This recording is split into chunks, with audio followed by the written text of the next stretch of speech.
Listen to a tale of a scary cornfield maze. It is made by a man who wants everyone to become part of the maze. Can a group of friends and a service dog make their way out of the maze? Not everything has a good ending. I see most of you who listen to these stories are not subscribed. It is free and takes 1 second to click the button and help out a YouTuber. Please subscribe. Also, do me a favor and like this video so more people can enjoy the story. Thank you very much. Enjoy. As the full moon cast an eerie glow over the small, sleepy town of Hollowbrook, whispers of a new attraction spread like wildfire. The hollow harvest-haunted cornfield maze had arrived, and its ominous reputation sent shivers down the spines of the curious and the brave. Located on the outskirts of town, the maze was the brainchild of a mysterious owner, known only as the Wraithmaster. It was rumored that only the brave could conquer its frightful twists and turns. To enter, you had to pay a hefty fee, but the rewards promised to be worth it. One chilly October evening, a group of friends gathered at the maze's entrance. Among them was Sarah, who had her service dog, Max, by her side. Max was a loyal and gentle golden retriever, trained to assist Sarah with her mobility and provide comfort. As the group ventured deeper into the maze, the rustling of cornstalks and the eerie sounds of hidden horrors filled the air. Sarah clung to Max's leash, relying on him for guidance and reassurance. But what truly set her at ease were the random candies they found along the way. Gummy worms, ghostly lollipops, and chocolate skulls were scattered like breadcrumbs through the labyrinth, tempting the adventurers to follow. The atmosphere grew progressively more sinister as they ventured deeper. Whispers and ghostly apparitions danced in the shadows, and Max's ears perked up, sensing something was amiss. Suddenly, the maze seemed to come alive, changing its paths before their very eyes. Panic set in as they realized they were hopelessly lost. The chilling wind howled and the maze seemed to taunt them.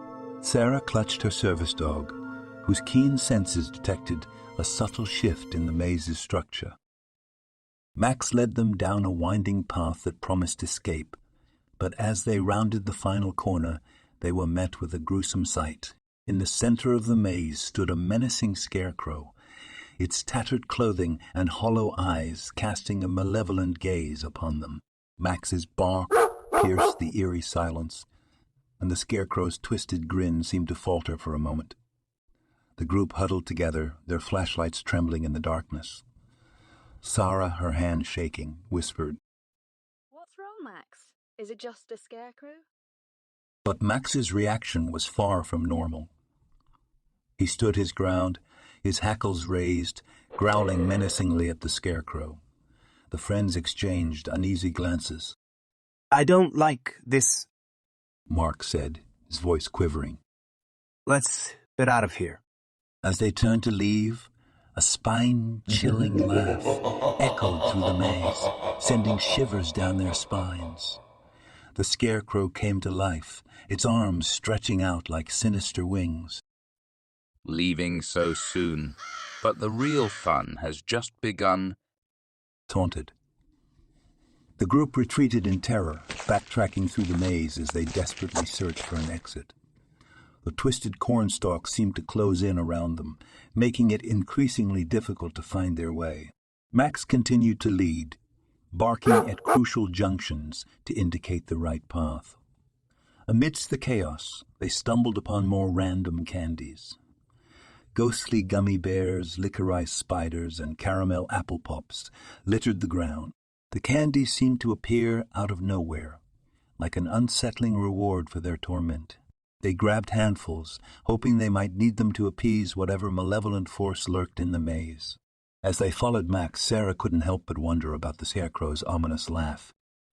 "What is this place? Why did that scarecrow come to life?" she asked, her voice trembling. No one had a satisfying answer. The maze continued to twist and turn, and time lost all meaning. They grew increasingly disoriented, their fear intensifying with each menacing sound that echoed through the cornfield.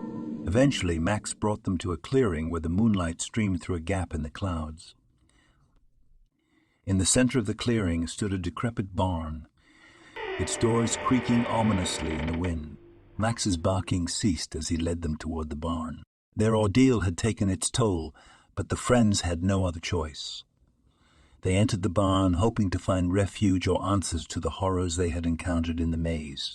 But what awaited them inside the barn would reveal the true nature of the Hollow Harvest-haunted cornfield maze. The interior of the barn was even more unsettling than the maze itself. It was filled with peculiar contraptions and grotesque, half-finished scarecrows, each one more nightmarish than the last. Dim lanterns swayed from the rafters, casting eerie shadows that danced on the walls. Sarah clutched Max tightly, her unease growing with every step. This place is like a nightmare, she whispered. Suddenly a raspy voice echoed from the shadows. "Welcome, my brave souls, to the heart of the Hollow Harvest," said the Wraithmaster, emerging from the darkness. He was a tall, gaunt figure with a long, tattered robe that concealed his features. The friends were taken aback, their fear giving way to curiosity. Who are you, and what is the meaning of all this? "I am the creator of this maze, the architect of your terror. I feed on your fear, and your struggle to escape brings me immense delight." The group's anger boiled over. You've gone too far. This isn't entertainment. It's cruelty.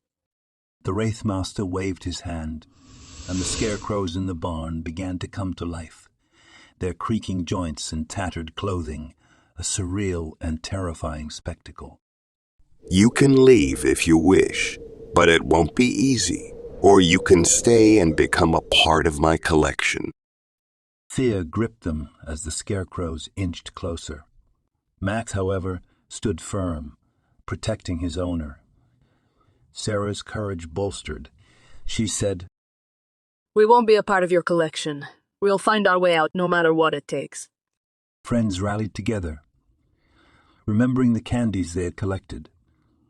They tossed them as a distraction, and the scarecrows hesitated, seemingly drawn to the sweet treats.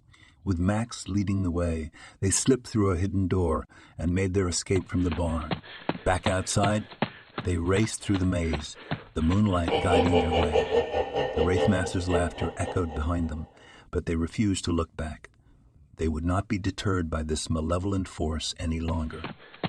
Finally, they burst out of the maze's entrance, gasping for breath. The night was silent, and the moon cast a gentle glow upon them. Their ordeal was over, but the memories of the Hollow Harvest-haunted cornfield maze would forever haunt their dreams.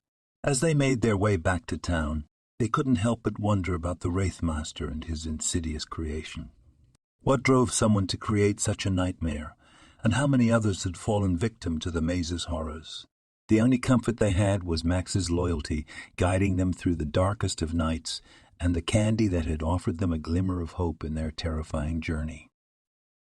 "My maze does not discriminate. I will find you. You listen to the story, so I know who you are.